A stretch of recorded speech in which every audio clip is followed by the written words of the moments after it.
तो दोस्तों, जरा कल्पना कीजिए कि आप सुबह अपनी पार्किंग में जाते हैं और सामने खड़ी होती है एक ऐसी कार जो पहली नजर में ही आपको यह एहसास दिला दे कि हाँ, यह कुछ अलग है।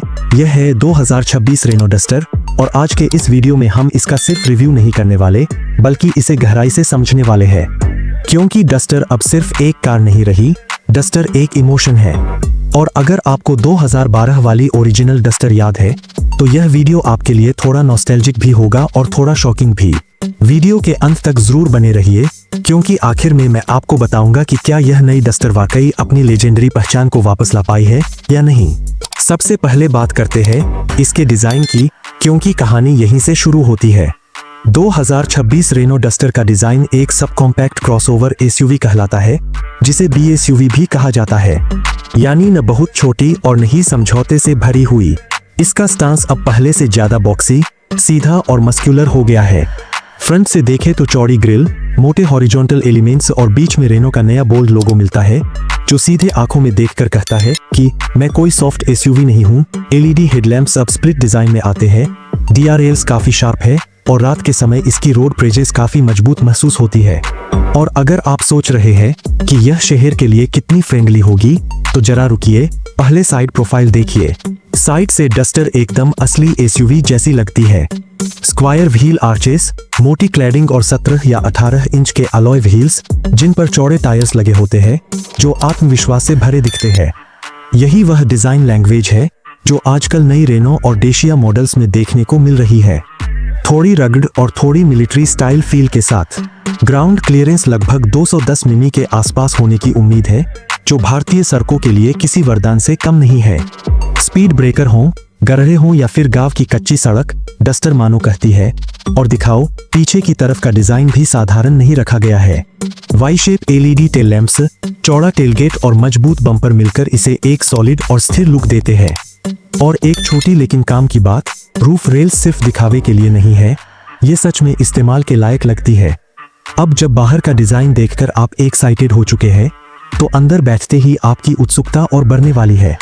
इंटीरियर में रेनो ने आखिरकार वह काम किया है जिसकी भारतीय ग्राहक सालों से मांग कर रहे थे। केबिन अब पहले से कहीं ज्यादा प्रीमियम लगता है, मटेरियल क्वालिटी बेहतर है और लेआउट ड्राइवर फोकस्ड हो गया है। डैशबोर्ड के बीच में 10 इंच का बड़ा floating touch screen infotainment system मिलता है, जो वायरलेस एंड्रॉइड ऑटो और एप्पल कारप्ले को सपोर्ट करता है। इसका रिस्पॉन्स काफी स्मूथ है और लैग फ्री एक्सपीरियंस देता है, जो आजकल हर कार में मिलना जरूरी नहीं समझा जाता। डिजिटल इंस्ट्रूमेंट क्लस्टर भी दिया गया है, जिसमें आप अपनी ड्राइविंग स्टाइल के हिसाब से डिस्प्ले लेआउट बदल सकते हैं। सीट्स की बात करें तो फ्रंट सीट्स अच्छी तरह से बोल्स्टर्ड है, लंबी यात्राओं के लिए आरामदायक है और पीछे की सीटों में भी स्पेस पहले से बेहतर दिया गया है। 3 लोग आराम से बैठ सकते हैं, हालांकि बीच में बैठने वाले पैसेंजर को थोड़ा समझौता करना पड़ेगा, जैसा कि लगभग हर बीएसयूवी में होता है। बूट स्पेस लगभग 450 लीटर के आसपास होने की उम्मीद है, जो वीकेंड ट्रिप्स और फैमिली लगेज के लिए काफी प्रैक्टिकल है। और एक दिलचस्प बात यह है कि केबिन के अंदर कई स्मार्ट स्टोरेज स्पेसेस दिए गए हैं, जहां आप अपना फोन, वॉलेट या वह च्यूइंग गम भी रख सकते हैं, जो इमरजेंसी में काम आती है। अब आते हैं उस हिस्से पर जिसके लिए असली कार लवर्स वीडियो देखते हैं, इंजन और परफॉर्मेंस।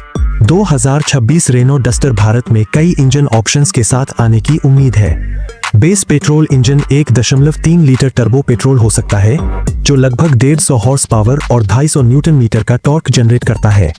यह इंजन पहले से ग्लोबल मार्केट में खुद को साबित कर चुका है और शहर के साथ साथ हाईवे पर भी भरोसेमंद ओवरटेकिंग देता है।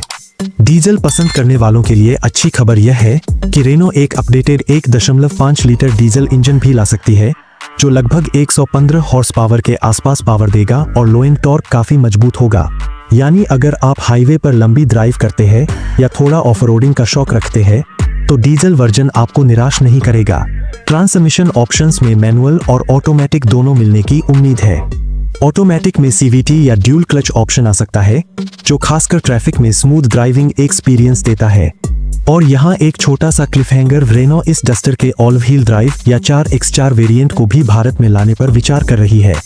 अगर ऐसा होता है तो कंपटीशन की नींद उड़ना तय है। इसलिए कमेंट सेक्शन में जरूर बताइए, अगर डस्टर का 4x4 भारत में आता है तो क्या आप इसे सीरियसली कंसीडर करेंगे।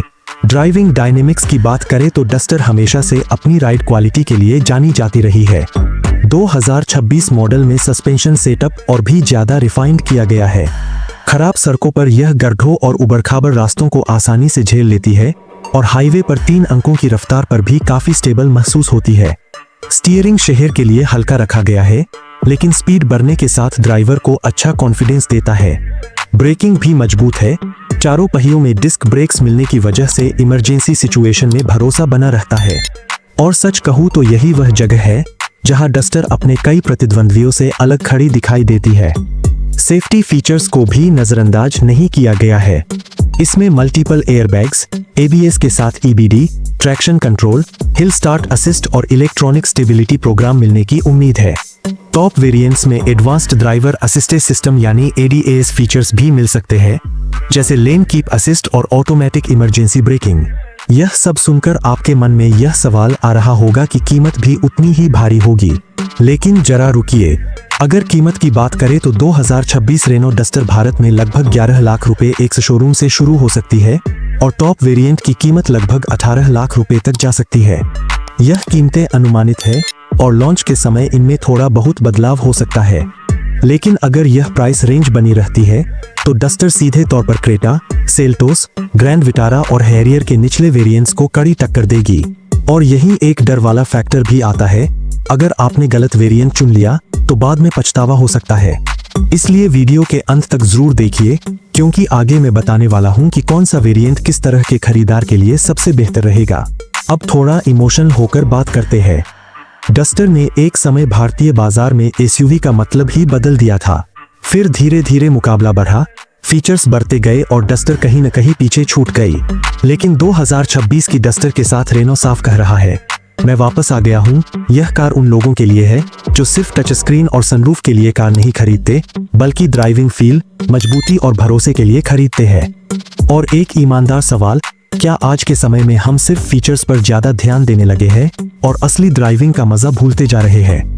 वीडियो के बीच में एक छोटा सा अनुरोध है, अगर आप यहाँ तक पहुंचे हैं तो कमेंट में जरूर लिखिए डस्टर इज बैक या स्टिल वेटिंग। मैं सच में जानना चाहता हूं कि आप इस नई डस्टर के बारे में क्या महसूस करते हैं, क्योंकि आपके कमेंट्स से ही पता चलता है कि मार्केट का मूड क्या है।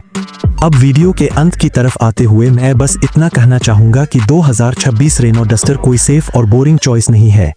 यह थोड़ी रिस्की है, थोड़ी बोल्ड है और शायद इसी वजह से ज्यादा एक्साइटिंग भी है।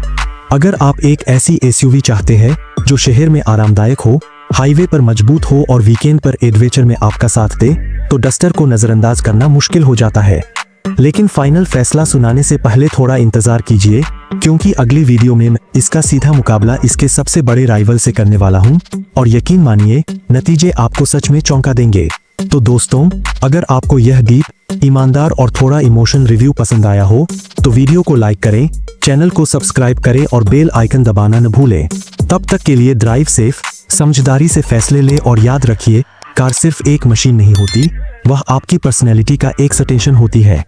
मिलते हैं अगली वीडियो में।